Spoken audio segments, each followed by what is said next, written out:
आप सभी को प्रणाम। हम भगवत चिंतन माला में एकत्र हुए हैं भगवत गीता का चिंतन करने। पहले 6 अध्याय हो चुके हैं, ये 7वां अध्याय चल रहा है। कल हमने 12 नंबर श्लोक तक किया था। आज हम थोड़ा सा 12 को फिर से रिकैप करके आगे बढ़ेंगे। तो 12वें श्लोक में भगवान ने क्या कहा कि ये सात्विक, तामसिक, राजसिक जो भाव हैं मेरे से ही उत्पन्न होते हैं, पर वे मेरे में नहीं है और मैं उनमें नहीं हूँ। तो ये सुनकर सबको, साधकों को या मनुष्य को बड़ा अजीब लगता है कि जब वो बोल रहे हैं मेरे से उत्पन्न हुए हैं, और हम बोलते भी हैं कि ये पूरी सृष्टि भगवत रूप है, तो भगवान ने ऐसा क्यों बोला कि वे मेरे में नहीं है और मैं उनमें नहीं हूँ। तो ये थोड़ा सा सेंटेंस हमें डाउन करता है कि अरे क्यों नहीं है भगवान। तो वो एक्सप्लेन कर रहे हैं कि वो क्यों उन्होंने ऐसा बोला। तो मैं उनमें नहीं हूँ, मतलब भगवान जो तत्व है, कृष्ण तत्व, वो हम सब में जो भी प्रकृति है उसमें नहीं है। वो इसलिए कह रहे हैं कि जो पूरी प्रकृति है वो कृष्ण तत्व को या आत्म तत्व को पूरी तरीके से 100% टोटलिटी से प्रकट नहीं कर सकती, व्यक्त नहीं कर सकती। दूसरा कि जो परम तत्व है वो अविनाशी है, अनंत है। और यह जो पूरी सृष्टि है, और हम भी अभी सृष्टि बने हुए हैं क्योंकि हमने जड़ता के साथ अपना संबंध बहुत पक्का कर लिया है। तो हम सब जो है हमारा अंत है, पर जो अविनाशी है उसका अंत नहीं होता। तो यदि ये मेरे में होते या मैं उनमें होता तो ये भी हमेशा अविनाशी रहते, पर ये तो नष्ट हो जाते हैं। तो जो नष्ट हो जाता है वो मुझे कैसे प्रकट करेगा, मुझ अनंत को कैसे प्रकट करेगा, इसलिए मैं उनमें नहीं हूँ। फिर वो कहते हैं वे मेरे में नहीं हैं, तो इसका मतलब फिर से कृष्ण बोल रहे हैं क्योंकि मैं अविनाशी हूँ, मैं अनंत हूँ, और यदि वो मेरे में रहते तो वे भी मेरी तरह अविनाशी होते, पर वे तो अंत वाले हैं, इसलिए कह रहे हैं उनका तो नाश हो जाता है पर मैं तो टिका रहता हूँ। इसका मतलब वे मैं उनमें नहीं हूँ और वे मेरे में नहीं है, दोनों को इस प्रकार एक्सप्लेन किया। अब ये बार-बार ऐसा कह के कि वे मेरे में नहीं है, मैं उनमें नहीं हूँ, ऐसा कहते हुए भगवान कहते हैं जो गुणों को सत्ता महत्ता देता है, मतलब ये जो 3 गुण बताए, उनसे जो भी कुछ उत्पन्न हो रहे हैं भाव, उन्हीं को सत्ता महत्ता देता है, उनके साथ अपना संबंध जोड़ा रहता है, तो वह सुख-दुःख का भागी होता है। ऐसा व्यक्ति मुझे नहीं भज सकता या मुझे नहीं याद कर सकता। तो क्या करें उसके लिए, नहीं कर सकता तो उसके लिए अब उपाय होना चाहिए। तो भगवान ये 12th श्लोक में ही कह रहे हैं मत एव, मतलब ये जो 3 गुण हैं ये मेरे से ही होते हैं, तो फिर तुम मेरी तरफ देखना, गुणों की तरफ क्यों लगा पड़ा है। जब वो मेरे से हैं तो हम बोलते हैं ना, हमें प्रॉपर सोर्स की तरफ देखो, इधर-उधर क्यों देखते हो। तो गुण में तुम क्यों फँसे रहते हो, मेरी तरफ हो। और फिर वे मुझे नहीं जान सकते क्योंकि वो गुणों में ही फँसे रहते हैं, क्योंकि उनकी पूरी प्रक्रिया जो है जड़ प्रकृति सी है। तो इस प्रकार भगवान, और ये आगे भी 16 श्लोक में आएगा इसी अध्याय के। और जो गुणों में फँसे रहते हैं वो मुझे जान नहीं पाते, ये क्लियरली बोल देते हैं। ये गुण जो हैं सात्विक, राजसिक, तामसिक, ये टिकते नहीं क्योंकि ये परिवर्तनशील है। जैसे सोने के आभूषण बनते हैं, मिट्टी के बर्तन बनते हैं, समुद्र की लहरें बनती हैं, ऐसे सब एग्जाम्पल दिए हैं। तो आभूषण है, बर्तन है, ये सब तो सब मिटते बनते रहते हैं, पर जो सोना है, मिट्टी है, पानी है, वो तो ज्यों का त्यों रहता है। ऐसे ही जो भगवान है वो टिके रहते हैं, नित्य रहते हैं, पर जो गुण रहते हैं वो टिके नहीं रहते। गुण तो परिवर्तनशील होते हैं, मिटते रहते हैं, और वे नित्य निरंतर नहीं रहते, इसलिए हम भी फिर दुखी सुखी होते रहते हैं क्योंकि हमने उनसे अपना संबंध गहरा जोड़ रखा है। तो यही भगवान बार बार बता रहे, इसलिए ये जो गुण है ये तेरी, ये मुझे प्राप्त करने के लिए नहीं है। तो फिर इन गुणों का हम क्या करें, अब शरीर है, गुण तो मिले हैं ये सब। तो भगवान इसका इलाज हमें पहले भी बता चुके हैं और अभी भी कह रहे हैं कि जो तमोगुण है, रजोगुण और सत्वगुण है, तो धीरे धीरे अपने तमोगुणों को रजोगुण की तरफ प्रेरित करो और रजोगुण को सत्वगुण की तरफ प्रेरित करो। और जब सत्वगुण में तुम आ जाओगे, यहाँ तक आना तुम्हारा काम है, उसके बाद भगवान तुम्हें वो तत्व तुम्हें खींच ही लेगा, उसमें हमें इतना अट्रैक्शन आ जाएगा। तो हम कहते हैं कि वो फिर भगवत कृपा होगी। अब ये जो भगवत कृपा हम बोल रहे हैं, ये कृपा हमने ही बनाई है, अपना जिज्ञासा, अपना खिंचाव उसकी तरफ, हम सतों तक आ गए, इसका मतलब हमारे में उसकी तरफ जाने की पूरी तैयारी है, तो वो हमें ऑटोमेटिक अपनी तरफ अट्रैक्ट कर लेगा। अब ये तमो से रजो आना और रजो से सतो में आने का मतलब क्या है, कैसे आएंगे? तो तमोगुण हम जानते हैं क्या होता है। तमोगुण क्या है? आलस है, प्रमाद है। तो ये आलस और प्रमाद को हमें छोड़ना है। हम क्या सोचते हैं, अरे हो जाएगा। हम कई बार ऐसे काम करते हैं और फिर बोलते हैं भगवान देख लेगा, वो हमारे साथ है। तो हम ऐसे काम क्यों करें कि हम गलती कर रहे हैं और डाल रहे हैं भगवान पर। तो आलस के कारण नहीं कह रहे, अरे ठीक है अभी तो आराम करो, बाद में देखेंगे। तो अपना आलस छोड़ो, प्रमाद छोड़ो। प्रमाद मतलब जो ना करने लायक काम है वो हम कर बैठते हैं, जिनको नहीं करना चाहिए। जैसे कि घर में कोई बीमार है और हमें दवा लेने जाना है, पर हम टीवी देख रहे हैं, हाँ जाते हैं, अभी जाते हैं, अभी जाते हैं, बहुत लेट कर देते हैं, तो ये प्रमाद हुआ। या जो गलत चीज का हमें एडिक्शन हो जाता है, स्मोकिंग है, पीना खाना इस तरीके का, तो वो बोल रहे हैं प्रमाद से हटो। तो आलस और प्रमाद, ये जो तमोगुण है इसको हटाओ, रजोगुण की तरफ प्रेरित हो। आलस मतलब कोई बस ऐसे ही पड़े रहना, टीवी के सामने सोते रहना, तो उसको तुम क्रिया में, तुम क्रिएटिव बनो, एक्टिव बनो, कुछ कर्म करो, उठो, अपने हाथ पैर हिलाओ, परिश्रम करो। इसीलिए ये तो गीता तो युद्ध भूमि में हो रही है, तो युद्ध करो अपने लिए। तो ये तमोगुण से रजोगुण में आना, क्रियाशील बनो। फिर रजोगुण से सतोगुण में कैसे आएंगे? तो जो भी हम कर्म कर रहे हैं ये कैसे हो? निस्वार्थ भाव से, निष्काम कर्म हो, यज्ञ की तरह हो, सेवा करें, हम अपनी उन्नति करें, अपना उद्देश्य साधे कि मेरा उद्देश्य क्या है, ये मानव जन्म का हमारा परम उद्देश्य क्या है, उसको ध्यान रखते हुए। तो इस प्रकार हम तमोगुण से रजोगुण में आए, रजोगुण से हम सतोगुण में आए, निस्वार्थ भाव में आए, निष्कामता में आए। बस इसके आगे यहाँ तक हम में पूरी क्षमता है करने की। तो अब प्रश्न आता है कि जब सब कुछ भगवान ही है, तो फिर ये गुणों को गया गुजरा क्यों कहते हैं, बेकार क्यों कहते हैं, छोड़ देने को क्यों कहते हैं कि गुणों की तरफ मत ध्यान दो? तो इसका जो उत्तर देते हैं भाष्यकार, वो कहते हैं न ही उनको बेकार कहा है, न ही उनको छोड़ने को कहा है। बस इतना कह रहे हैं कि ये परमात्मा प्राप्ति के लिए ये गुण नहीं है, क्योंकि ये नष्ट होने वाले हैं, इनका हमें यूज तो पूरा करना है, पर इनसे हमें पूर्णता की प्राप्ति नहीं मिलेगी, क्योंकि ये खुद ही अनित्य है। तो एग्जाम्पल देते हैं भाष्यकार की, जैसे आपको प्यास लगी है, तो क्या है उसका तरीका? प्यास बुझानी है तो हम क्या करेंगे? पानी पी लेंगे, सही है उत्तर। पर पानी कौन सा पिएंगे? जो स्वच्छ जगह का होगा, अच्छी जगह का होगा। कोई भी जगह का तो पानी जाके हम नहीं पी लेंगे ना, सड़क पे भी पानी पड़ा है, कहीं भी तालाब में पानी, कहीं का पानी हम नहीं पी लेंगे। तो इसी प्रकार, जिस प्रकार हम पानी सब जगह मौजूद है, पर हम एक व्यवस्थित जगह पर ही जाकर पीते हैं, उसी प्रकार भगवान जो है हर रूप में विराजमान है, पर उसको प्राप्त करने के लिए एक निश्चित जगह है, और वो निश्चित जगह है निष्काम कर्म, या आप यज्ञ कह लीजिए। तो यही निष्काम कर्म और यज्ञ हमें आगे तक ले जाएगा। तो थर्ड और फोर्थ अध्याय में हमने यज्ञ निष्काम कर्म को बहुत डिटेल से लिया ही हुआ है, तो उसी को वो कह रहे हैं कि भगवत प्राप्ति का वही स्थान है। तो इस प्रकार जो सात्विक, राजसिक और तामसिक भाव हैं, भगवत प्राप्ति के स्थान नहीं है, बार बार हमें क्लियर बता दिया। पर उनका हमें यूज करना है, क्योंकि वो मिले हुए हैं हमें, और हम इस शरीर में ही हैं, तो इस शरीर को हमें यूज करना है, ये तीनों गुण करना है, यूजों, इन तीनों गुणों का यूज करना है और हमें आगे बढ़ना है। तो इस प्रकार भगवान कह रहे हैं कि जो मनुष्य है या साधक, ये जो गुण हैं ये हमारे काम के नहीं है। ये जो गुण है मेरे से ही हैं, मेरे से ही उत्पन्न है, पर इनमें मैं नहीं हूं और वे मुझ में नहीं है। फिर इसको एक्सप्लेन करते हैं कि वे मुझ में नहीं है, मैं इनमें नहीं हूं। जैसे हम कोई भी कार्य करते हैं तो हम अपना उद्देश्य याद रखते हैं। जैसे हम कोई एग्जाम की प्रिपरेशन करते हैं तो हमें याद रहता है कि हमें वो एग्जाम देना है, क्यों देना है वो भी हमें पता है, हमें अच्छे मार्क्स लाने हैं। तो हम पूरे जितना भी टाइम है अपनी मेहनत में लगाते हैं, उद्देश्य हमें याद रहता है। तो उसी प्रकार भगवान कह रहे हैं कि हमें अपना उद्देश्य हमेशा ध्यान रखना है। इसी को ध्यान योग कहते हैं, कि अपना ध्यान नहीं विचलित हो कि मैं क्यों कर रहा हूँ, किसके लिए कर रहा हूँ, और फिर उस कार्य में पूरा जोर लगा दो।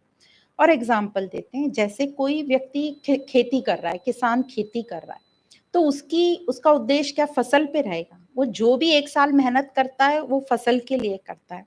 जैसे उसने गेहूँ की खेती की, तो पूरा वो सीज़न गेहूँ में खाद, पानी सब डालेगा, पर उसका जो लक्ष्य है वो गेहूँ पर रहेगा। तो गेहूँ के साथ और भी चीज़ें आती हैं, खाद, पानी आता है, क्लाइमेट आता है। साथ-साथ गेहूँ के साथ उसकी वो पत्तियाँ, भूसे जो भी रहती हैं, डंठल वो सब रहता है। पर जो किसान है उसकी नज़र गेहूँ पे रहती है। तो भगवान बोल रहे हैं मनुष्य को अपनी जो दृष्टि है वो उद्देश्य की तरफ बनाए रखना। अब जब ये किसान जो है गेहूँ की फसल जब आ जाती है, तो गेहूँ निकाल लेता है और बाकी जो सब भूसा है उससे उसको कोई मतलब नहीं, वो तो पशु-पक्षी फिर खा लेते हैं। तो भगवान का यही कहना है उद्देश्य को साधे रहो अपने, बाकी चीज़ों पर ध्यान मत दो। तो अभी क्या हम समझना है, हम जो बाकी चीज़ों में पड़े रहते हैं, इसने ऐसा कह दिया, उसने ये कर दिया, उसने वैसा कह दिया, हम इसी में अपना दिमाग लगाते रहते हैं। तो यदि हम अपनी डायरी बनाएँ और उसमें लिखें कि हमने आज दिन भर में कितनी-कितनी जो फालतू बातें करी हैं, जिसमें मैंने अपना टाइम वेस्ट किया है, टाइम से ज़्यादा मेरी एनर्जी वेस्ट की है, जो मैं अपने ध्यान में मतलब अपने उद्देश्य की तरफ लगा सकती थी। कैसे? अपने मन को उन्नत करके, अपने मन को अच्छे विचार देके, अच्छे कर्म, अपनी सेवा में और मेरी कहाँ-कहाँ मैं जो है अपना टाइम का दुरुपयोग कर रही हूँ। एक बहुत अच्छा सेंटेंस पढ़ा था कि यदि कोई कहीं से एब्सेंट यदि कोई बच्चा अपने क्लासरूम से एब्सेंट है, अभी बच्चे का मेन उद्देश्य क्या है? अभ्यास करना, अपनी ग्रोथ करना और वो क्लासरूम से ही एब्सेंट है, तो वो सिर्फ़ एक ही कंडीशन में एब्सेंट हो सकता है। तो बहुत लोगों से उत्तर पूछा वो कौन-सी कंडीशन में वो एब्सेंट होना उसका वाजिब है? तो सबने कहा कि वो बीमार होगा तब। तो जो कई बुद्धिजीवी हैं, उनका ऐसा कहना है कि नहीं, वो एब्सेंट तभी हो सकता है यदि वो कहीं दूसरी जगह अच्छी जगह बैठा है, बहुत उन्नत जगह होने उत्तम जगह बैठा है, तो ही उसे एब्सेंट होने का अधिकार है। तो ये हमारे लिए भी लागू करता है कि हमारा जब-जब ध्यान जाता है कहीं और मतलब जो काम की चीज़ नहीं है वहाँ, तो हमें ये देखना है कि मेरा यदि उद्देश्य से मेरा ध्यान हटा है, तो किस चीज़ में गया है? क्या वो उन्नति करवाने वाली थी मेरी जगह कि मेरा पतन करवाने वाली थी? तो उस जगह को हम थोड़ा-थोड़ा कम करके अपना ध्यान वापस अपने उद्देश्य पे लगा सकते हैं। तो इसी प्रकार भगवान बार-बार कह रहे हैं अपना उद्देश्य याद रख, पुरुषार्थ मतलब जो चौथा पुरुषार्थ है, उस पर काम कर। तो सभी भगवान के रूप होते हैं ऐसे बता दिया है। ये सब रूप होते हुए भी सबसे हम तत्व प्राप्त नहीं कर सकते, पर हम उनका सदुपयोग करके हम आगे बढ़ सकते हैं। ये जितनी भी चीज़ें हमें मिली है, ये संसार का व्यवहार विवेक पूर्वक संसार व्यवहार में इसको खर्च करो, पर जो तत्व प्राप्ति की जगह तो ठहराविक जगह है वहीं से, जो अभी बता दिया निष्काम कर्म या यज्ञ। तो जैसे भगवान कह रहे हैं गेहूँ की डंठल में पत्ती में गेहूँ विद्यमान नहीं है और गेहूँ में वो डंठल पत्ती विद्यमान नहीं है, ऐसे ही मुझ में वो नहीं है और मैं उनमें नहीं हूँ। पर फिर भी मैं ही मैं हूँ सब जगह। तो इस प्रकार भगवान ने कहा कि ये जो 3 गुण हैं ये मेरे से ही उत्पन्न हैं, पर मैं उनसे प्राप्त नहीं हो सकता। मैं उनमें तुम मुझे खोजोगे तो मैं नहीं मिलूँगा। तुम्हें क्या करना है इनका यूज़ करना है, तमोगुण से रजोगुण, रजोगुण से सतोगुण, फिर बाकी भगवत कृपा होगी। अब ये प्रश्न उठता है कि जब भगवान निर्लिप्त हैं और जीवात्मा को भगवान का ही रूप माना गया है, तो जीवात्मा भी निर्लिप्त है। तो फिर ये जीवात्मा इतना हर जगह बंद क्यों जाता है? ये असत से इतना संबंध क्यों जोड़ लेता है? तो इसी को 13वें श्लोक में आगे बताया है। तो जो 13 नंबर का श्लोक है वो इस प्रकार है।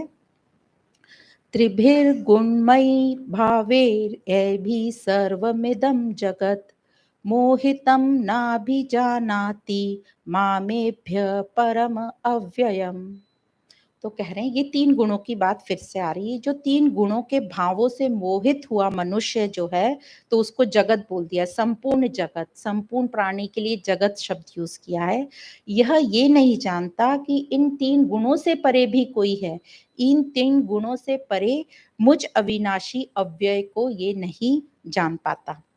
तो यह जो मनुष्य है, ये इन तीनों गुणों में ही इतना आसक्त हो जाता है वह अपने को ही सात्विक, राजसिक, तामसिक बोलने लगता है कि मैं सात्विक, मैं राजसिक, मैं तामसिक। जैसे हम ये तो बहुत सात्विक इंसान है, या हम तो सात्विक बन रहे हैं, तो वो अपने आप को ही सात्विक, तामसिक, राजसिक मानने लगता है।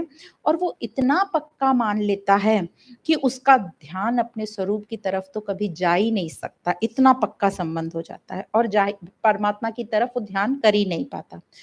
तो उसको ये सब 3 गुण, प्रकृति इतनी लुभावनी लगती है कि उसको कोई आके भी कहे कि ये सब मिथ्या है, तो वो उसको बड़ा खफा हो जाता है, उसको बहुत बुरा लगता है, और जो ऐसा कहता है उससे वो वापस मिलने की कोशिश नहीं करता, उसको दूर से ही वहां से हट जाता है वो।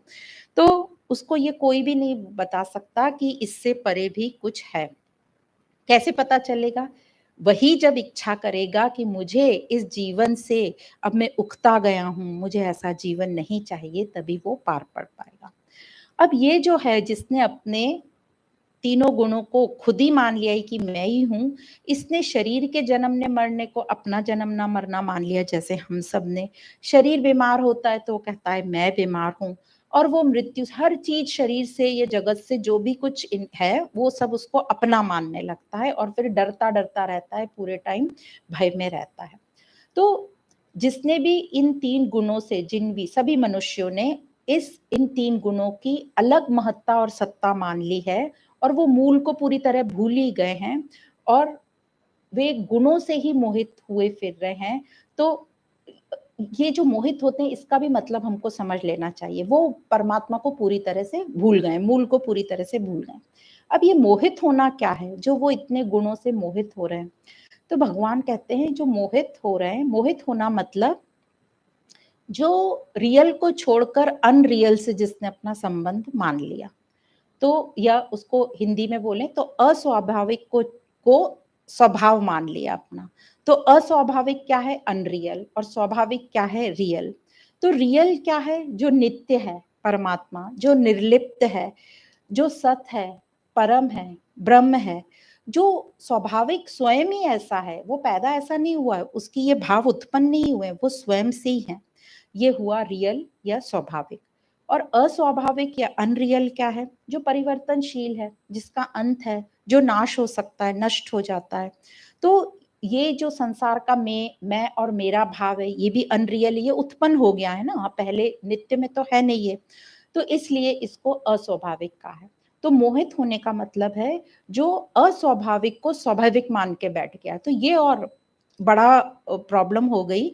जब तक वो इसको अस्वाभाविक को अस्वाभाविक की माने तो ठीक है, पर उसको उसने रियल मान लिया कि यही मैं हूँ, प्रॉब्लम यहाँ पर आ गई।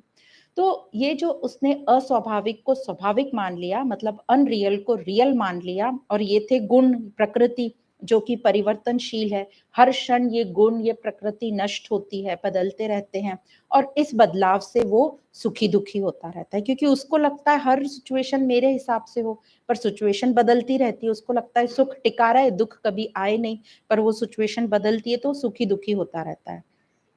जब वो सुखी रहता है तो वो बड़े ही मजे में रहता है। उसको लगता है मेरे जैसा तो कोई है ही नहीं दुनिया में, मैं ही ऐसा हूँ, पहली बार ही दुनिया में ऐसा हो रहा है कि मेरे बच्चे की शादी हो रही है, मेरे से ज्यादा खुश कोई नहीं है। या जिनको संतान उत्पन्न होने वाली, उनको लगता है कि हमें ही आज पहली बार इस सृष्टि में कोई संतान उत्पन्न होने वाली। उनके घर बच्चा होता है तो उनको लगता है हमसे ज्यादा खुश नसीब कोई नहीं है, हम दादा दादी बन गए, हम नाना नानी बन गए। और उनके अभिमान का या इसका ठिकाना ही नहीं रहता है, और उनको ऐसा लगता है हमसे बेहतर खुशनसीब कोई नहीं है। मैं क्या चीज हूँ, उनको लगता है मेरी बुद्धि कितनी श्रेष्ठ है, मैं परफेक्ट इंसान हूँ, ऐसा लगता है मेरे डिसीजन परफेक्ट हैं।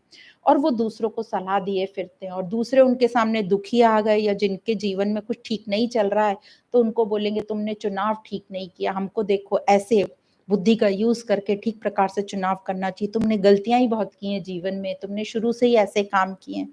पर वो ये नहीं जानते कि वो जिस सुख की बात कर रहे हैं, जिसमें वो खुद हैं, उसमें भी दुख छिपा ही है, कल के दिन वो सुख भी मिट जाना है। तो इस प्रकार जो लोग इस नष्टवान से आसक्त हो गए हैं, वो नित्य की तरफ तो पूरा भूल ही जाते हैं, उनका ध्यान ही नहीं जाता कि परमात्मा ये स्वरूप भी कोई चीज है। हाँ, वो रूटीन के लिए जरूर मंदिरों में जाएंगे, मूर्तियों को हाथ जोड़ लेंगे, पर उनके मन में ये कभी भाव नहीं आता कि मुझे इस परमात्मा की तरफ, सत्य की तरफ बढ़ना है। और करीब करीब सभी दार्शनिकों का ये कहना है कि यदि मनुष्य अपनी बुद्धि का जो अपने को मिली है, जो हमको अधिकार मिले हुए हैं, क्या अधिकार मिले हुए हैं मनुष्य शरीर को, कि हमें स्वतंत्रता है चूज चॉइस करने की, तो चयन करने की। तो ये जो फ्रीडम ऑफ चॉइस है, हमने ठीक प्रकार से यदि यूज नहीं की, उसका दुरुपयोग ही किया, तो हमारा पतन ही होगा। पर यदि हमने उसका ठीक प्रकार से यूज कर लिया तो हमारी उन्नति निश्चित है। तो तभी हम इस संसार से, मतलब सुख दुख से ऊपर उठ सकते हैं। पर दुरुपयोग करेगा तो ये सुख दुख के झूले में वो झूलता ही रहेगा, और उसको मजा आ रहा है झूले में। कैसे मजा आता है, ऊपर जा रहा है, नीचे आ रहा है, पर मजा आ रहा है। पर उसे लग रहा है यही जीवन का नियम है, ऐसे ही जीवन चलता है। वो अपने को कभी जान ही नहीं पाएगा और जीवन व्यर्थ गंवा देगा। तो वो कई बार क्या होता है, टेम्पररी इलाज ढूंढ लेता है। जैसे हमें पूर्णता की भूख है, क्योंकि हम जो अहम है इसको पूर्णता चाहिए, और पूर्णता मिल नहीं रही तो हमें बेचैनी हो रही है। तो हम उस सेटिस्फेक्शन को बयान नहीं कर पाते कि हम डिससेटिस्फाइड हैं, हम अतृप्त हैं। हम क्या बोलते हैं, बस अच्छा नहीं लग रहा। तो कोई अपने घर वाले बोलेंगे अपना मन बहलाने के लिए, चलो आज खाना अच्छा खिला देंगे, चलो आज शॉपिंग करा देंगे, ये छोटे मोटे काम करते हैं, वो दिन बीत जाता है। पर हमारा इलाज नहीं होता, वो टेम्पररी इलाज चलता रहता है। तो जो संत वाणी है वो इसमें बहुत अच्छी, कबीर जी कहते हैं, माला फेरने की बात हमेशा बोलते हैं कि माला फेरते फेरते पूरा जीवन हमारा बीत जाता है। वो मन के जो है वो स्मूथ और सॉफ्ट हो जाते हैं, पर जो हमारा मन है वो जहाँ की तहाँ रहता है, वो नहीं मुड़ता। तो बोलते हैं ना, माला फेरत जुग भया, फिरा ना मन का फेर, कर का मन का डार दे, मन का फेर। मतलब अपने मन को बदलो। ये सब अच्छी है एक्टिविटीज, पर इसके साथ साथ समझो कि उसका मतलब क्या। हमें अपने मन को अच्छे विचार देना है, मन को ज्ञान देना है, और मन को उन्नति करना है।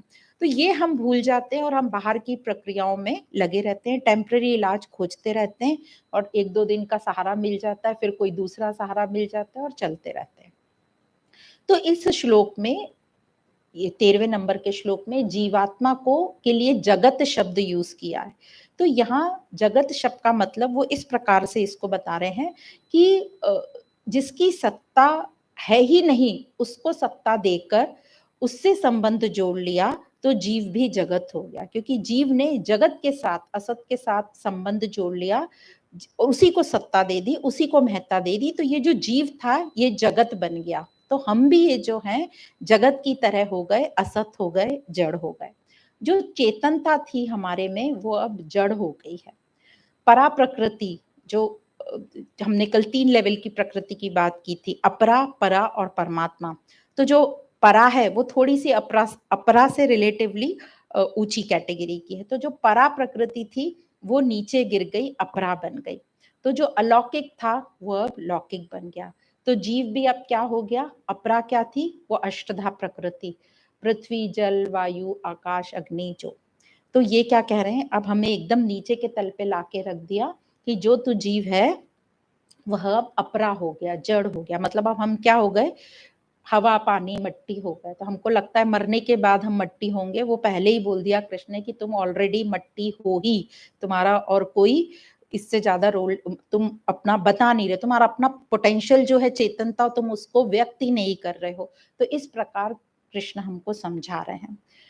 और जो हमको इतना घमंड था अपने आप के ऊपर कि हमारी बुद्धि है, हम इतने श्रेष्ठ हैं, हम फील कर सकते हैं, हम सोचने समझने की, विचार करने की हमारे में शक्ति है, ये सब जो जड़ हैं उनसे हम हायर क्वालिटी के हैं, हमारी योनि हायर है, हम मनुष्य हैं, हमें इतना घमंड है कि हमें मनुष्य जीवन मिला है और हम बहुत विकासशील हैं। तो यहाँ कृष्ण ने साफ साफ कह दिया, भले ही तुम्हें मनुष्य जीवन ये मिला है, मतलब ये है उनका कहने का, और जो ये मनुष्य जीवन मिला है वो जो नित्य था उसने नित्य को छोड़ के असत के साथ अपना संबंध जोड़ लिया और अपनी स्वतंत्रता को भूलकर, और वो जड़ बन गया है बिल्कुल। तो एक जगह भगवत गीता में कहीं आता है ना, कृष्ण बोलते हैं अर्जुन को कि ये सब मरे हुए तो हैं ही, इनको मारो। तो यही मतलब है कि उनकी चेतनता जागृत ही नहीं है। और हमको भी यही कह रहे हैं कि हमने कौन सी चेतनता वाला काम कर लिया, हमने कौन सा अच्छा काम कर लिया। तो हम भले ही हम अपने आप को जीवित बोल रहे हैं, पर हैं तो हम सब मरे ही हुए हैं, क्योंकि हमने जड़ के साथ इतना अपना संबंध गहरा जोड़ रखा है। तो हमें ऊपर से एकदम नीचे लाके रख दिया। अब यह जो जीव है, मतलब मनुष्य, मतलब हम सब जिसको ये जगत कह रहे हैं, ये जो है इसने अब जगत बन गया है। तो जगत की उन्नति, जगत के फेलियर में ही वो अपनी उन्नति समझता है, जगत के विकास में ही अपनी उन्नति समझता है, अपना विकास समझता है। जहां जहां ये साइंस का सुख लेता जा रहा है जो है, और उसको लग रहा है वाह मनुष्य ने क्या प्रगति करी, मैंने क्या प्रगति करी। अच्छी बात है, साइंस है तो ये सब हम सुख ले रहे हैं, विज्ञान के आविष्कार हो रहे हैं, पर वो ये नहीं समझ रहा साइंस विज्ञान आज चंद्र पे गया है, कल सब जगह चला जाएगा, पर हमें मन की बेचैनी का इलाज तो हमें ये नहीं दे रहा है। ये हमको समझ ही नहीं आ रहा कि ये जो मन की बेचैनी है इसका इलाज क्या है, इसका हम क्या करें। तो भगवान ने दूसरे अध्याय के 43 नंबर के श्लोक में कहा था कि जैसे मनुष्य कामनाओं के साथ जुड़कर कामना रूप बन जाता है, मतलब जो वेदों में सकाम काम दिए हैं उसी के साथ अपनी प्रीति कर लेता है, मतलब जो उसके सुख भोग के हैं उसको लगता है इससे स्वर्ग मिलेगा और स्वर्ग ही श्रेष्ठ है, तो वो उसी में लगा रहता है। तो उसको बोल दिया काम रूप बन गया जीव। फिर 4th अध्याय के 10th नंबर के श्लोक में भी कहा था कि उसमें ये कहा था कि जो भगवान का साथ लेगा वो भगवत रूप बन जाएगा, उसको परम आनंद मिलेगा। और फिर यहाँ पर कह रहे हैं इस 13वें नंबर के श्लोक में कि ये जीव है, ये तो जगत हो गया है, जड़ हो गया है, जगत रूप हो गया है। तो अब फर्क क्या इन सब में, जो कामना रूप बन गया था 2nd अध्याय में और यहाँ जो जीव जगत बन गया, ये सब तो अनित्य हैं, सुख दुख में चलते रहेंगे, दुखी ज्यादा रहेंगे। पर जो जीव ने परमात्मा के साथ तदात्मय कर लिया, एकात्म कर लिया, मतलब जो अपरा से उठ के परा और परा से उठकर अब वो कोशिश कर रहा है कि मुझे तो इस तरफ जाना है, मुझे तो कितना भी ये पीछे से खींचेंगे ये इस तरफ अपना मूवमेंट रखेगा, कितना भी हमारा ये संसार हमें खींचेगा कि नहीं नहीं ये आज तो कर लो, आज तो ये पार्टी कर लो, आज तो ये कर लो, आज तो हमारे साथ चलो। तो हम फटाफट इधर खींचने की जगह जब हम इधर अपना बल इकट्ठा करेंगे, लास्ट कल क्लास में बोला था अपने को बल अपना कैसे इकट्ठा करना है, और हमें कहना है कि नहीं विद्रोह करना ही पड़ेगा, तभी आप इस लाइफ में आगे बढ़ सकोगे। कई कहते हैं कि नहीं दोनों लाइफ में बैलेंस कर सकते हैं, बैलेंस है ही नहीं, बैलेंस शब्द यहाँ है ही नहीं, आपको विद्रोह करना पड़ेगा। जैसे भगवान बुद्ध ने, सबने विद्रोह किया है और अपने फिर परिवार को भी आके उन्नत किया है, तो उतनी तैयारी हमारी चाहिए कि हम क्या विद्रोह कर सकते हैं और क्या हमारे में ताकत है कि हम अपने परिवार को भी यहाँ खींच सकते हैं या हमारे नियर डियर वंस को, तो ही हमारी ये जर्नी आगे जा सकती है। तो इस प्रकार भगवान ने यहाँ पे बता दिया कि ये जो भगवत रूप है इसी को आनंद की प्राप्ति होगी, कामना रूप और ये जो जीव जगत बन गया, जो जगत यहाँ शब्द यूज किया है वो तो सुख दुख में ही रहेगा। अब जो दूसरा मीनिंग वो कह रहे हैं, जीव को जगत कहने का तात्पर्य यह भी बताया है कि यह जो जीव है, ये जो जगत बन गया है, अपरा बन गया है, इसमें जो चेतनता थी पूरी खत्म हो गई है, वो उसका अब ध्यान ही नहीं है कि मैं चैतन्य प्राणी हूँ, बल्कि वो अपने आप को जो जड़ शरीर है, जो अस्वाभाविक है, उसी को स्वाभाविक रियल मानने लग गया है, उसी को अपना स्वरूप मानने लग गया है, इसलिए भी इसको जगत का है। तो जीव है तो निर्गुण नित्य, पर वो भ्रमित हो गया है अज्ञान के कारण, गलत धारणाओं के कारण, और उसमें लिप्त होकर वो अपने आप को जड़ हो गया है, पर अभी भी समझ रहा है कि मैं ही सबसे होशियार हूँ, मैं ही सबसे विकासशील हूँ।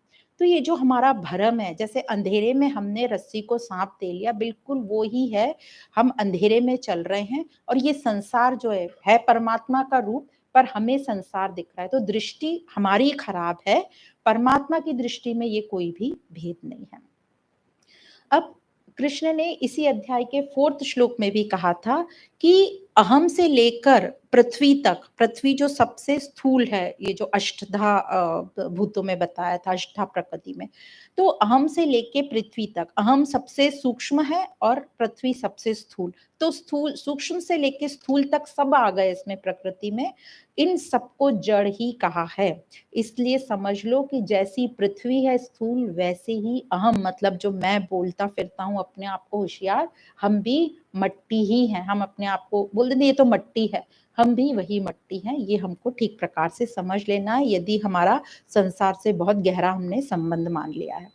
तो भगवान कह रहे हैं जब ये जीव, मतलब ये अहम को, ये जड़ को पकड़ के बैठा रहता है, मतलब ये असत को पकड़ कर बैठा रहता है, तो उसको कहते हैं अहंकार विमूढ़ आत्मा, जो कि 3rd अध्याय में हमने पढ़ा था 27 नंबर के श्लोक में, अहंकार विमूढ़ आत्मा। इसका क्या मतलब है? मतलब अहंकार से मोहित हुआ हमारा अंतःकरण, जो अज्ञानी है, जो अज्ञानी मनुष्य है, उसका ये अंतःकरण जो अहंकार से मोहित हुआ बैठा है, उसको कहा जाता है अहंकार विमूढ़ आत्मा। मतलब अहम को अपना स्वरूप मान लिया। अब ये अहम क्या है? ये भी जड़ में चला गया और वो जड़ को हमने अपना स्वरूप मान लिया। अब उसका पतन होने लगता है, स्वाभाविक ही है, उसका पतन हो जाता है, मतलब वो चेतन था वो अब जड़ हो जाता है, चेतन पना बिल्कुल लुप्त हो गया है, बिल्कुल भूल गया है। इसी को भगवान कह रहे हैं सब की सब मरे ही पड़े हैं। तो उसको अब अपने इस चेतनता का पता ही नहीं है कि मेरे पास ये चेतनता है, उसको इस चेतनता का अनुभव ही नहीं है। तो कृष्ण कह रहे हैं जो गुणों से आसक्त नहीं होते, तो जो गुणों से आसक्त नहीं होते उनके सामने जड़ता टिकती ही नहीं। क्यों नहीं टिक पाती? क्योंकि वो समझते हैं, क्या समझते हैं? कि ये जो भी कुछ संसार दिख रहा है ये मेरा प्रक्षेपण है। तो बोलते हैं ना, उपनिषद में आता है यत यत पिंडम तद ब्रह्मांडम, यत तद ब्रह्मांडम यत पिंडम, जो भी पिंड और ब्रह्मांड एक ही है, तो ये मेरा प्रक्षेपण है। और उनको ये बात बहुत ज्ञान बहुत अच्छे से है, और उनको ये पता है कि ये सब का जो मूल है पूरे संसार का, ये परमात्मा है, कृष्ण। उनको सब जगह कृष्ण, ये वासुदेव सर्वम, वो वाली स्थिति आ गई है। वे अपने आप को अब जड़ मानते ही नहीं, वो मानते हैं कि ये पूरा जड़ है जो मुझे साधन के लिए मिला है, इसका यूज करो और ऊपर उठो, और वे आनंद में रहते हैं। मतलब उनकी जो चेतना है वो उन्नत कोटि की चेतना है। तो जो कृष्ण उधर लोगों को बोल रहे थे सबकी सब मरे पड़े, मारो इनको, मरे हुए को क्या मतलब मारना, मतलब उनकी चेतना उन्नत नहीं है, और कृष्ण अर्जुन की चेतना को उन्नत करने में लगे हैं। तो कृष्ण को बहुत मेहनत करनी पड़ी होगी अर्जुन को यहाँ से उठा के उन्नत करने में। तो गुरु की, मतलब कृष्ण यदि गुरु माने हम अर्जुन के, तो उनको कितनी मेहनत करनी पड़ी अर्जुन को उन्नत करने में। हाँ पूरे तो, और डायरेक्टली मोह पे काम किया, क्योंकि मोह कलिलम, उसकी मोह वृत्ति थी ना, तो सबसे पहले आत्मा का ही ज्ञान दिया, क्योंकि हमने कल भी बात की कि वृत्ति तो आत्मज्ञान से ही जाएगी, तो उन्होंने आत्मज्ञान से ही शुरू किया, फिर धीरे धीरे नीचे नीचे के लेवल पर आए और सबको समझाया। तो ये जो होते हैं, जो गुणों से आसक्त नहीं होते, वे तो आनंद में ही रहते हैं और सुख दुख के बंधन में कभी नहीं आते, और उनकी चेतना उन्नत क्वालिटी की रहती है। तो मतलब वो अब अपरा से तो ऊपर उठ गए, परा की तरफ आ गए, मतलब क्षेत्र से क्षेत्रज्ञ आ गए। अब क्षेत्रज्ञ से उनकी जर्नी शुरू हो रही है, विरक्ति आ गई है, अब वो और कोशिश अभ्यास करेंगे और पूरे वैराग तक जाएंगे। मतलब पहले जो वो शर्त, पहले खुद ही दृश्य बने हुए थे, फिर दृष्टा बने, अब वो साक्षी रूप में आएंगे। पर जो संसार से आसक्त होते हैं, मोहित होते हैं, उन मनुष्यों को दुख ही दुख रहता है, और इसी को कहते हैं दुखालय। दुखालय शब्द आगे भी 8th अध्याय में आएगा 15th श्लोक में, और वहां कहते हैं दुखालयम अशाश्वतम। तो इसका मतलब अशाश्वतम, मतलब जिनका निरंतर चेंज होता रहता है, दुखों का घर निरंतर बदलने बदलने वाला। तो इस श्लोक में, मतलब 8th अध्याय के श्लोक में भी कहा है, जो महात्मा लोग हैं जो मुझे प्राप्त कर लेते हैं, उनके लिए ये जो दुखालय है वो अशाश्वत हो जाता है, मतलब वो दुखालय को प्राप्त नहीं होते। इस प्रकार का भगवान ने यहाँ जिक्र किया। तो ये था 13th श्लोक का थोड़ा विवरण। अब आगे भगवान कहते हैं कि जो भगवान को न जान सक रहा है उसके कारण क्या है, उसके हेतु क्या है। तो 14th अध्याय में 14th श्लोक में वो बताते हैं। तो 14th श्लोक इस प्रकार है दैवी ह्येषा गुणमयी मम मया दुरत्यया मामेव ये प्रपद्यन्ते मायामेतां तरन्ति ते। तो यहाँ भगवान कह रहे हैं यह देवी त्रिगुणमयी मेरी माया बड़ी ही दुस्तर है, परंतु जो मेरी शरण में आ जाते हैं वे इस माया को पार कर जाते हैं। तो बहुत इजी से बता दिया कि जो मेरी शरण में आ जाते हैं वो पार कर जाते हैं। तो ये जो त्रिगुणमयी मेरी माया बोला है, मैं माया नहीं बोला हूँ, मेरी माया है, तो बोल रहे हैं ये बड़ी ही कठिन है, इसको पार पड़ना बड़ा ही कठिन है। और क्या होता है, ये माया के साथ इतना आसक्त हो गया है कि वो संसार के सुख दुख को, लाभ हानि, हार जीत, सही गलत, वो इन सब में इतना लीन हो गया है कि वह इसी पूरे खेल को रियल मान रहा है, सच्चा मान रहा है। कोई लाख कह दे आके कि ये सच नहीं है, पर वो इस बात को नहीं मानेगा, वो फिर आपसे बुरा मान जाएगा, नाराज हो जाएगा, वो बिखर जाते हैं, थोड़ा परेशान हो जाते हैं, उनको ये सुहाता नहीं है ऐसा बोला कि ये सब भरम है। तो ये जो माया है ये ऐसे मोहित कर बैठी है, जो है नहीं फिर भी दिखाई देती है। या मासा बोलते ना, माँ मतलब नहीं है जो, वो भी दिखाई दे रहा है। तो ये माया इतनी हमें पकड़ कर बैठी है, इतनी मोहित करके बैठी है, इतनी सच्ची दिखती है कि मनुष्य इसी को सत मान लेता है और इससे बाहर निकलने की कभी सोचता भी नहीं है। जैसे सपने में हमें लगता है कितना सच है। तो जो भोग में लगे हुए हैं, जो जगत से आसक्त हैं, ये 3 गुण के भावों से जो आसक्त हैं, भोग में लगे हुए हैं, वो संग्रह करने में ही लगे हुए रहते हैं। पर इस माया का वो संबंध नहीं छोड़ते। उनको पता भी है कि ये जो है गलत कर रहे हैं, पर फिर भी वो उसी संग्रह में लगे रहते हैं।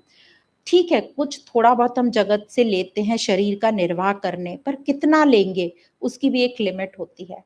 अब जो ये मैं हूँ, अहम है, इसको क्या चाहिए? पूर्णता चाहिए, और इसको ये संसार से पूर्णता मिल नहीं रही है, संग्रह करने से भी इसको पूर्णता मिल नहीं रही है। इस अहम को उठना तो ऊपर है, पर उसको बड़ा मुश्किल लग रहा है ऊपर उठना, क्योंकि उसको लगता है कि ये सब छूट जाएगा तो मैं इनसिक्योर हो जाऊंगा। उसको ये बड़ा है लालच कि ये सब छूट जाएगा तो मैं इनसिक्योर हो जाऊंगा, या फिर ये लगता है कि ये सब सुख सुविधा मुझे छोड़ने पड़ेंगे, इसका भी भय लगा रहता है। तो वो अपनी अहमता, ममता, कामना इसमें आसक्त रहता है, और इसी प्रकार वो बंधता चला जाता है, और अपने को बिना सोचकर अपना पूरा जीवन वो ऐसे ही व्यतीत कर देता है। पूरा जीवन डर डर के वो निकाल देता है। तो अब हमने ऐसा क्या करना चाहिए? कब हम इस माया को छोड़ पाएंगे? तो इसी को भगवान ने कहा है कि ये माया इतनी हमको पकड़ कर बैठी है, इसी को कहा है दुरत्ययपना, मतलब कितना पक्का हमको कर बैठी है कि हम इसको छोड़ नहीं पा रहे। अब हम इसको कब छोड़ सकते हैं? जब हम इस जीवन से उकता जाएंगे कि मुझे ऐसा, ये टेम्पररी, कभी ये होने वाला है, कल क्या होने वाला है, ये डर डर के जीवन नहीं व्यतीत करना, मुझे ऐसा जीवन नहीं चाहिए कि बहुत दुखी हो गए एक दिन बहुत सुखी हो गए, ऐसा नहीं चाहिए। मुझे इससे ऊपर उठना है, मतलब मुझे अब सत्य की खोज करनी है, मुझे परमात्मा की तरफ तब मेरी नजर उठेगी, मतलब मुक्ति की मुझे चाहत होगी, इच्छा होगी, तभी इस माया को तर पाएंगे हम। पर ये मुक्ति की इच्छा कितनी स्ट्रांग होनी चाहिए, बहुत स्ट्रांग, कि अब तो मुझे ऐसा जीवन चाहिए ही नहीं, मुझे ये जीवन से ऊपर उठना है, तभी हम उठ पाएंगे, और वो मेरा स्वयं का निश्चय रहेगा, किसी के बोलने से वो नहीं होगा। तो यहाँ भगवान कहते हैं जो केवल मेरी ही शरण आते हैं वो ही इस माया को तर पाते हैं। यहाँ मामेव का है ना, मामेव ये प्रपंद्यन्ते माया मेताम तरंती, जो मेरे शरण में आते हैं वो इस माया को तर जाते हैं। मेरी ही शरण मतलब आत्मा, मतलब सत्य। अब कई लोगों को यहाँ कंफ्यूजन होता है कि कृष्ण, ओनली कृष्ण, राम नहीं, और भी भगवान जो भी जिसके इष्ट देव है वो नहीं। तो यहाँ हम कृष्ण का मतलब आत्मा है, सत्य है, ब्रह्म है। इसलिए कृष्ण कहते हैं कि माया को, मतलब जो भी वस्तु, पदार्थ, व्यक्ति, धन संपत्ति, इन सबको अपना आधार न माने, इन सबको कुछ भी सत्ता महत्ता नहीं दे, इन सबका सिर्फ यूज करना है, उपयोग करना है, पर इनसे आसक्त नहीं होना है। आसक्त होगे तो फिर अलग होना मुश्किल है, पर अभी भी हमारे पास समय है। कि हमें ज्ञान मिल गया, हम आसक्त हैं, फिर भी हम धीरे-धीरे उसको समझकर उससे दूर हो सकते हैं और इसी को कहते हैं कि एक बार आसक्त हो गए तो उससे छूटना मुश्किल है, इसी को दुरत्यपना कहा गया है। और इससे छूटने के लिए ही उपाय बता रहे हैं कि मेरी शरण में आ जा, जो मेरी शरण होते हैं वो तर जाते हैं।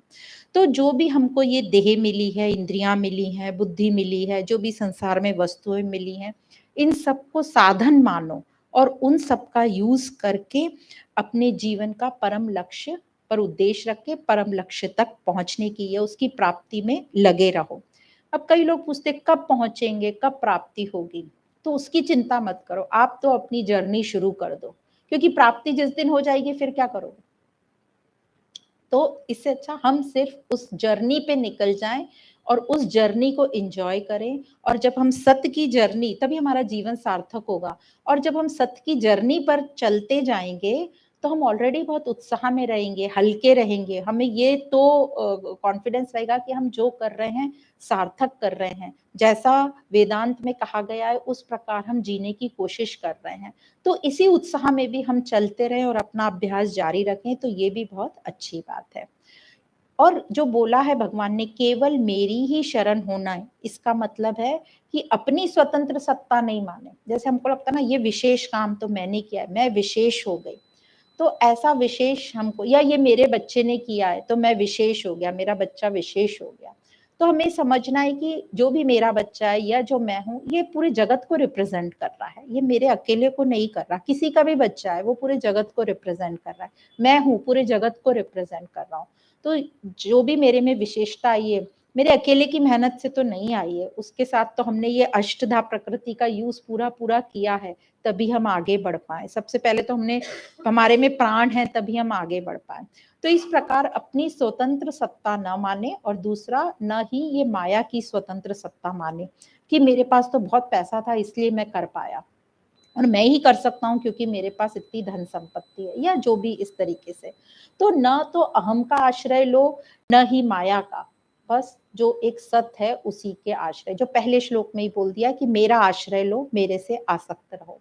तो ये सब जो विशेषता हैं, गलत धारणाएं हैं, उपाधियां हैं, इन सबको हमको नकारना है। जैसे नेति नेति आदि शंकराचार्य जी के ग्रंथों में हम पढ़ते हैं, नेति नेति करते जाओ, फिर जो शुद्ध है वो सिर्फ सब तरफ से, जो भी कुछ देखने सुनने में आता है नेति नेति सब प्रकृति है, फिर करते जाओ बस, फिर आपके पास सिर्फ शुद्ध चैतन्य में आप रहोगे।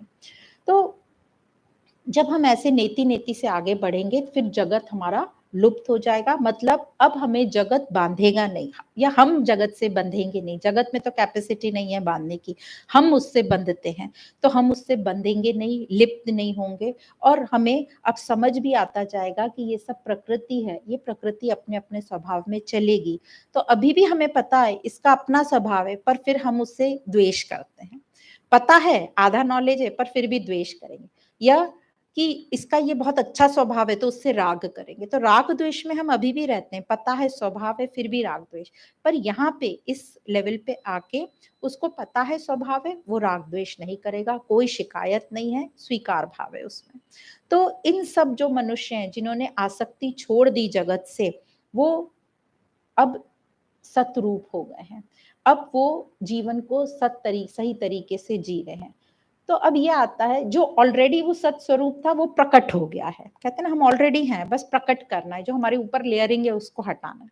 तो अब क्वेश्चन आता है कि जब पहले ही हम सतरूप थे तो फिर कई लोग अब इतना सत्संग में क्यों आते हैं, हम तो ऑलरेडी सतरूप है ना, तो ये सत्संग में आने से क्या होता है, क्वेश्चन आता है, सतरूप तो हो ही आप, तो क्या बनने जा रहे हो। उनको लगता है हम सत्संग में आके सतरूप बन जाएंगे, पर इसका आंसर ये है कि सत्संग में सत की वार्ता तो कम ही की जाती है, पूरा हम ज्यादा असत बता रहे हैं। तो सत्संग में आने से जो हम दुखी होते हैं, क्यों दुखी होते हैं वो बताया जाता है।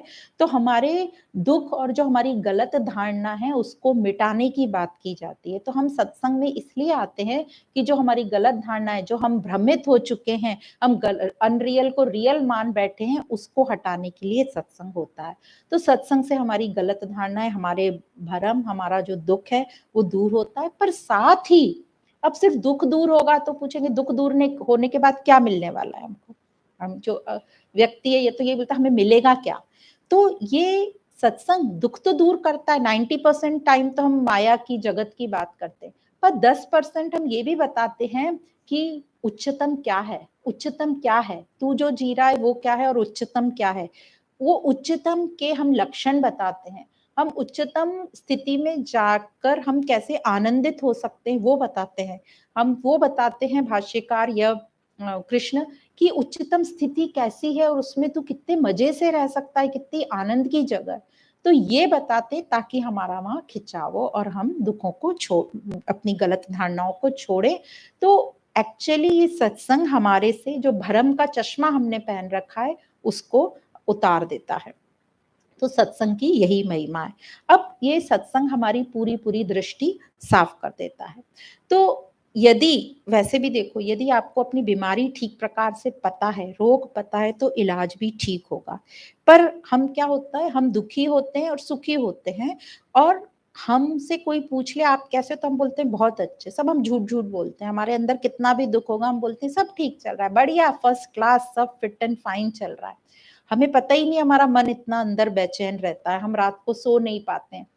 तो क्योंकि अपूर्णता है हमारे में, हमने क्या मान लिया, ये जो दुख सुख दुनिया है, ये दुनिया ऐसी चलेगी और यही मेरा जीवन है, मुझे इसी में रहना है। तो इस दुख और सुख को ध्यान करो, चिंतन करो, ये समझो कि ये हमारा सत्य जीवन नहीं है। जीवन को हमें ऐसे नहीं जीना है, इससे सुख और दुख से ऊपर हमें उठना है, वही हमारे जीवन का लक्ष्य है। तो अपना रोग पकड़ो और उसका हमने ठीक प्रकार से इलाज करना चाहिए। तो यदि अब आगे प्रश्न आता है कि यदि आपकी शरण में आने से, मतलब कृष्ण को पूछ रही थी, आपकी शरण में आने से माया को पार किया जा सकता है, तो फिर ये सब लोग आपकी शरण में क्यों नहीं आ जाते हैं? तो इस पर कृष्ण कहते हैं, फिर से हम रोग की बात पर आ जाते हैं कि हम रोग अपने जब छिपाते फिरते हैं, तो हमें डॉक्टर के पास जाएंगे, मन में बेचैनी हो रही, तो डॉक्टर क्या करेगा, आपको ट्रीटमेंट, बेचैनी हो रही तो ईसीजी कराओ पहले, फिर वो हार्ट का ट्रीटमेंट करना शुरू कर देगा। तो बीमारी थी मन में, ट्रीटमेंट हुआ दिल का, तो वो बेचैनी हमारी कभी जाती नहीं। अब वो ट्रीटमेंट से थोड़े टेस्ट हो गए तो थोड़ा सा अच्छा लगता है, चलो कुछ कोई देख रहा है, हमारे टेस्ट हो गए, तो थोड़ा तो सुख मिल जाता है, पर फिर हम दुखी हो जाते हैं इस आशा में कि फिर से कल होगा और थोड़ा कुछ और सुख मिल जाएगा। तो इसीलिए इसको ममता, आशा, कामना, आशा को निराशा बोला हुआ है सेकंड अध्याय में, उसका इतना इंपॉर्टेंस है क्योंकि हम आशा में जीते हैं कि कल सूर्योदय होगा, मुझे मेरे अंदर सुख की किरण जागेगी। तो इस प्रकार वो निराशा करने को कि आशा मत करो कि कल सुख होगा, आज ही सुख लेना है, आज ही हमें सुख दुख से ऊपर उठना है। तो ये डिग्री वाले डॉक्टर, जितने भी डॉक्टर हैं, आप इनको ये रोग तो समझेगा ही नहीं, मन की बेचैनी वाला। आप इनके पास जाएंगे तो इनके पास एक फिक्स्ड फंडा है, आपकी तकलीफ, जो आप तकलीफ बोलोगे उस हिसाब से टेस्ट करा लेंगे, और जो टेस्ट में पॉजिटिव नेगेटिव आएगा उस हिसाब से ट्रीटमेंट या सर्जरी होगी। अब उनको ये पता ही नहीं है कि ये जो हमारा रोग है ये मन का रोग है, मन की बेचैनी है। तो कई लोगों ने तो अभी फिर भी शुरू कर दिया ये थोड़ा ज्ञान पढ़ के कि चलो आप मेडिटेशन करो, आप ध्यान योग करो, प्राणायाम करो, बताते हैं डॉक्टर आप ये करो, या साइकेट्रिस्ट के पास जाओ या थेरेपिस्ट के पास जाओ, ऐसा भी सजेस्ट करते हैं कि हमारे सब टेस्ट तो नॉर्मल आ गए, अब शायद आपको थेरेपी की जरूरत है। पर वो ये जानते ही नहीं कि सबसे बड़ा थेरेपिस्ट कौन है। ये जो ज्ञान है हमारा, जो कृष्ण है, ये जो गीता है कृष्ण के रूप में साक्षात हमारे सामने, ये सबसे बड़ी थेरेपिस्ट है। तो ये जो आत्मज्ञान है, इसी से हमारी वृत्तियां जो है समाप्त होंगी, और वृत्तियां समाप्त होंगी तभी हमें पूर्णता की प्राप्ति होगी, नहीं तो हम उस पूर्णता अपूर्णी रहेंगे, अतृप्ति रहेंगे। अब जैसे बोल दिया है कि इसी के शुरू में ही कि हजारों करोड़ों में किसी एक को प्राप्त होता है, तो हमें अपने आप को इसमें ये नहीं सोचना अरे हजारों में होता है तो हमारा तो नंबर कहाँ लगेगा, या हमें थोड़ा सा पॉजिटिव एटीट्यूड रख के सोचना है हजारों में एक को होता है ना तो मैं हूँ उस एक में, ऐसा सोचना है। या फिर ये सोचना है जो हजार को छोड़ के, जो एक को छोड़ के बाकी 999 लोग रह गए, उन्होंने ऐसा क्या किया कि उनको वो नहीं प्राप्त हुई, तो वैसा मुझे नहीं करना, या इस तरीके से हम सोचते क्योंकि उनका परसेंटेज ज्यादा रहेगा देखने में। तो इस प्रकार हम अपनी उन्नति कर सकते हैं।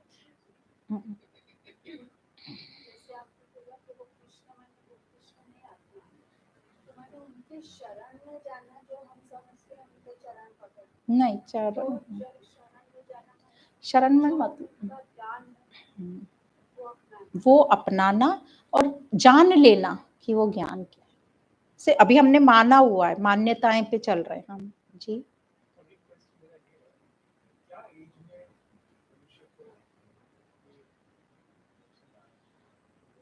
तो इस एज तो कोई बार है ही नहीं, पर एकदम छोटे बच्चे को आप इतना डिफिकल्ट ज्ञान पढ़ाएँगे तो नहीं समझेगा। तो जैसे ही बच्चा 7-8 साल का होता है, हम स्टोरीज़ हमारे में रिवाज है, हम कहानियाँ सुनाते हैं। तो इन तरह की स्टोरीज़ कृष्ण की, राम की सुनाएँगे तो उनमें एक एक नैतिकता का मॉरल वैल्यूज़ तो इनग्रेन हो जाएँगी। तो वो बोलेंगे पर अच्छा ही क्यों करना? लोग बुरे करके भी तो मज़े से रह रहे हैं। तो उनको हमको ये बताना है, अच्छा हम इसलिए कर रहे हैं, इसलिए नहीं कि भगवान हमको पुण्य देगा या स्वर्ग देगा। या कई लोग हम लोग बोल देते हैं कि नेक्स्ट जन्म तुम्हें इस साँप का मिल जाएगा, बिच्छू का, डराते हैं हम बच्चों। बच्चों को क्लियर कांसेप्ट बताना, हम अच्छा इसलिए कर रहे हैं क्योंकि हमें अच्छा लगता है, बस। उससे हम अच्छे से सो पाएँगे और एक हम अच्छा बेहतरीन जीवन जी पाएँगे।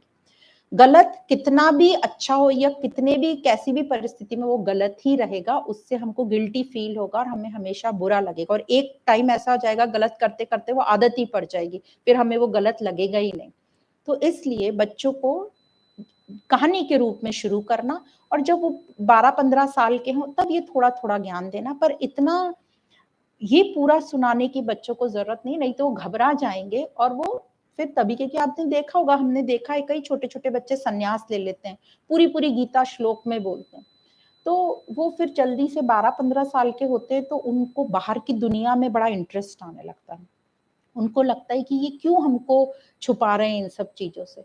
तो उनको सब प्रकार का नॉलेज देना है बच्चों को और जो पहले तो क्योंकि यदि हम हैं पेरेंट तो हमें खूब अच्छे से इसके कांसेप्ट पता होने चाहिए, तब हम बच्चों को और तब ये मत बच्चों को बोलो कि पता नहीं चुपचाप अपना काम करो, लिखा है ना वैसे ही करो। नहीं, उनको बोलो मुझे नहीं पता, मैं इसका जवाब कुछ टाइम में सुन के समझ के आपको बताऊँगी। मेरे साथ ऐसा बहुत होता था, मेरी जो बड़ी डॉटर है, जब हमको तब इतना नहीं समझता था, तो वो बार-बार हमसे बहुत सारी चीज़ें पूछती थी, "नहीं, मैं तो ऐसा करूँगी, मुझे बताओ ये क्यों लड़कियों को ऐसा अलाउड नहीं है?" तो मेरे पास नहीं था आंसर। तो मैं बोलती थी, मुझे अभी नहीं पता इसके बारे में, मैं पढ़ूँगी और एक दिन ज़रूर आएगा कि मैं तुम्हें बता सकूँ, पर आज मेरे पास नहीं है, आज मुझे तुम्हारी लॉजिक ठीक लग रही है।" फिर कुछ पढ़ते थे थोड़ा-सा, फिर उनसे डिस्कस करते थे, फिर पढ़ते थे। कई चीज़ें ऐसी हुई जो हमारी मान्यताएँ थी वो गलत निकल गई और वो जो बोल रहे थे वो सही था। पर उनकी बात आ रही थी जिद से और हमको जो है बिना स्वार्थ के उनको सही रैशनल बात सामने रखनी थी। तो वो बोलने में बहुत टाइम लगता है, तो उसके लिए हमें पेशेंस रखना पड़ता है। कई बार हमें बच्चों की बात मान लेनी पड़ती है कि अभी जो तुम कह रहे हो वो सही लग रहा है, पर इसका कुछ ना कुछ उत्तर होगा जो आज मुझे नहीं मालूम है। हुँ। हाँ, नहीं इधर ही नहीं, आपको बैलेंस करने का मतलब लोग सोचते हैं कि हम संसार में पूरे सब गलत काम भी कर लें और फिर सिर्फ़ मंदिर जाके हम उसको धो लें, ऐसा नहीं होता है। तो पूरा इधर होने का मतलब है, जैसे 4 आश्रम बताएँ, ख़ैर ठीक है, वो आश्रम में भी हमें जाने की ज़रूरत नहीं है। किसी को गृहस्थ आश्रम में नहीं जाना है, पर हमारे में क्या बना दिया है, गृहस्थ आश्रम में जाना ज़रूरी है। आपके बच्चे 20 साल, 25 साल के नहीं होते तो लोग आपसे पूछना शुरू करते, शादी क्यों नहीं कर रहे? शादी क्यों कोई प्रॉब्लम है क्या? शादी क्यों नहीं कर रहे? मतलब संसार में ही ये हमारे गलत धारणा बना दी है कि आपकी लाइफ क्या है, आप जन्मे, अच्छा एजुकेशन लो आपका, इतना एजुकेशन लो कि आपकी रोज़ी-रोटी, अच्छी नौकरी मिल जाए और फिर 20-25 के बीच में आपको शादी, सेट हो जाना है, सेट हो जाना है। किसको सेट बोलते हैं मुझे आज तक नहीं समझ में आया क्योंकि हम आज तक सेट नहीं हो पा रहे। तो ये इसलिए संसार से आपको तब आपको विरोध करना पड़ेगा। तो संसार आप पे प्रेशर डालता है, आपका बच्चा शादी क्यों नहीं कर रहा और आप अपने बच्चों पे प्रेशर डालते हो। तो अब हमें ये बैलेंस करना है कि हमें अपना बच्चा जो भी डिसीजन ले रहा है, नहीं करना है मत करो, जब करना है करो। हम सब ने विवाह किया, विवाह करके क्या हमने कोई सत्य को प्राप्त किया है? नहीं किया है। पर यहाँ यदि आपको ऐसा पार्टनर मिले कि जो आपके साथ उन्नति करे, आप उसकी उन्नति करो, वो आपकी उन्नति करे और दोनों उस राह पर चल पड़े, बहुत अच्छी बात है। पर वो आपकी उन्नति रोके तो फिर ऐसे में गृहस्थ बसाना तो क्यों ही करना। और कई लोगों की खुद की ताकत नहीं होती कि उनके साथ हम कर सकते हैं, परिवार के साथ हम अध्यात्म कर सकते हैं, कई लोग नहीं कर पाते हैं, कई क्या हम कोई भी नहीं कर पाते, तो वो नहीं करना चाहते। तो हमने उनका रिस्पेक्ट करना चाहिए, वो जैसा करना चाहे। तो इस प्रकार बहुत सारी चीजें हैं, हमने उनका आदर करना चाहिए, उनकी बात को सुनना चाहिए। पर जो संसार के नियम बनाए हुए हैं कि शादी करो, फिर शादी करके हम क्या बोलते हैं कई बार कि रोका कर लो, हम जल्दी नहीं करेंगे शादी की, फिर करने के बाद उनको प्रेशर करते हैं, फिर उनका मन बदल जाता है तो हम बोलते हैं अब समाज में हमारा नाम खराब होगा। तो हमको ही समाज से हम इतने जुड़े हैं कि हम अपनी प्रेस्टीज हमारी इतनी जुड़ी है कि हम अपने बच्चों को ठीक प्रकार से निर्णय नहीं लेने देते। उनकी बातें, उनमें कोई प्रॉब्लम होगा तो हम छुपाने की कोशिश करते हैं, नहीं तो समाज हमें क्या कहेगा। तो हमें वहां विद्रोह करना, ये युद्ध वाला चल रहा है, युद्ध भूमि पे कही हुई है। तो कृष्ण ने क्या कहा अर्जुन को, युद्ध कर, उठ युद्ध कर, डर मत, ये सब मरे हुए हैं इनको मार। तो हमें भी डरना नहीं है, सही जगह से आना चाहिए हमारा निर्णय। आप जो बोल रहे थे कि भगवान को आपने का चरण शरण में जाना, शरण में जाना मतलब अपने आप को तो सत्य का साथ ले, सत्य तेरा उद्देश्य रख। तो जैसे बोलते निराकार है, अब यदि हमने वो कृष्ण बोल दिया जो माखन चोरी वाला है, तो फिर हमारा ना वो जो इमेज दिमाग में गड़बड़ा जाएगी। हमें ज्ञान वाला कृष्ण याद रखना, और वहां भी कृष्ण आत्म सत तत्व वही है। क्योंकि यदि हमने तो हम कृष्ण के प्रति बायस्ड हो जाएंगे, हम राम भक्त को थोड़ा नीचा समझने लगेंगे, ऐसे बहुत सारा कुछ होता है। तो यहाँ हमारा कंसेप्ट क्लियर होना चाहिए कि कृष्ण मतलब आत्म तत्व, आत्म तत्व मतलब ब्रह्म स्वरूप, और हम सब वो हैं, पर हमने गलत चीज को अपना लिया है, इसलिए हम उसको कृष्ण समझ रहे हैं, या अपने आप को चेतन या अपने आप को होशियार समझ रहे हैं। तो ये बात, इससे वो बोल दिया ना, पूरा ये जो जितना भी हम देखते सुनते सब मिथ्या, ये सब असत है। तो हम क्या कपड़े पहने, हम क्या खा रहे हैं, कैसे रह रहे हैं, इससे कोई फर्क नहीं पड़ता। आपका जो है, आपका उद्देश्य क्लियर होना चाहिए कि आपको कहाँ जाना है, और जो भी रास्ता वहां ले जा रहा है, यदि आपको कृष्ण के पैर पकड़ने से वो रास्ता मिल रहा है तो आप पैर पकड़ो। आपको वो नहीं कहने का मतलब कि यदि आपको लग रहा है आप में चेंज आ रहा है माला फेर फेर के, तो गुड, एक टाइम तक, एक स्टेज तक, पर फाइनली आपको इसका मतलब समझना चाहिए कि इसका मतलब है मुझे मेरे मन को चेंज करना है। तो पूरी पूरी उम्र बीत जाती है, हम ये सब एक्टिविटीज करते हैं, पर सुधार ये सब नहीं। हर चीज में वो खोट निकालेंगे, कुछ हर बच्चे पे उनका क्वेश्चन रहेगा, हर चीज पे किसने कैसे कपड़े पहने उस पर टिक्का टिप्पणी रहेगी। हमको इन सब चीजों से कोई लेना देना ही नहीं। बोल रहे ना, ये सब चीज जैसे गेहूं के साथ धान निकलता है, उस पर क्यों नजर हमें डालनी। हमें सत्य के तरफ कि वो कर क्या रहा है व्यक्ति, यदि हम कर सकते हैं तो उसकी सोच हम थोड़ी ठीक कर सकते हैं तो ठीक है, वो भी मुश्किल, वो पूछे तो ही कर सकते हैं, नहीं तो आप खुद करके रोल मॉडल जरूर बन सकते हो। बोलने से अच्छा है आप खुद रोल मॉडल बन जाओ। तो इस प्रकार जैसे बुद्ध की बात कर रहे थे कि उन्होंने विरोध किया, वो निकले, पर फिर उन्होंने अपनी पत्नी की भी उन्नति करी, अपने बच्चों की भी उन्नति करी। इस प्रकार तो हम अपने परिवार की क्या उन्नति, पर हम सब में अभी वो क्षमता नहीं है, खास करके स्त्रियों में। तो उनको पहले से ही कि नहीं, हम बोल नहीं सकते घर में, हम ये कर नहीं सकते। पर ये अब क्लियर कट बता दिया है ना कृष्ण, स्त्री पुरुष सब एक ही है, सबका सबकी सब आत्म तत्व है। पर अब यदि हम ठीक जगह से सोचे, ठीक डायरेक्शन में सोचे, तो हमारे में वो बल आएगा और हम निडर होके वो डिसीजन ले पाएंगे। अब अर्जुन के तो पीछे कृष्ण खड़े थे, फिर भी वो डर रहा था, पर कृष्ण ने उसको हिम्मत दी, नहीं चलो जाओ लड़ो करो। तो हमारे पास ये अब क्या है, कृष्ण तो साक्षात उसमें आएंगे नहीं, हम अवतार के लिए सोचते हैं अवतरित होएगा, तो वो भी हम गलत ही सोच रहे हैं। तो ये जो भगवत गीता है, ये जो ज्ञान है, ये हमारे साथ है, इसका साथ लेके हमें आगे बढ़ना। यही है उनका, यही है कृष्ण के रूप में।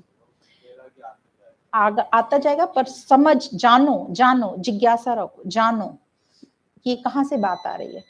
ये इलॉजिकल बातों में हमें नहीं, कोई इलॉजिकल भी समझो तो आगे की क्यों बोल रहे हैं, तो वो एक अंधविश्वास हो जाएगा, वहां हमें नहीं जाना। इसलिए भगवान, ये सभी दार्शनिक बोलते हैं, या सभी शास्त्र बोलते हैं, मूर्ख मत बनो, मूर्ख मत बनो, मूढ़ मत, महामूढ़ भी बोल दिया है सब जगह कि तू महामूर्ख बन रहा है, वो मत बनो। कहाँ इन सब चीजों में पड़े हो कि ये करना चाहिए, ये रीत रिवाज परंपरा ये सब हमारी बनाई हुई है, इनमें मत अटको। हो रहा है ठीक है, नहीं हो रहा है ठीक है, हमारा उद्देश्य हमें क्लियर है।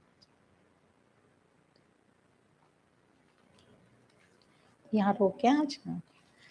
ओम पूर्णमद पूर्णमिदं पूर्णात् पूर्णमुदच्यते पूर्णस्य पूर्णमादाय पूर्णमेवावशिष्यते। ॐ शान्तिः शान्तिः शान्तिः।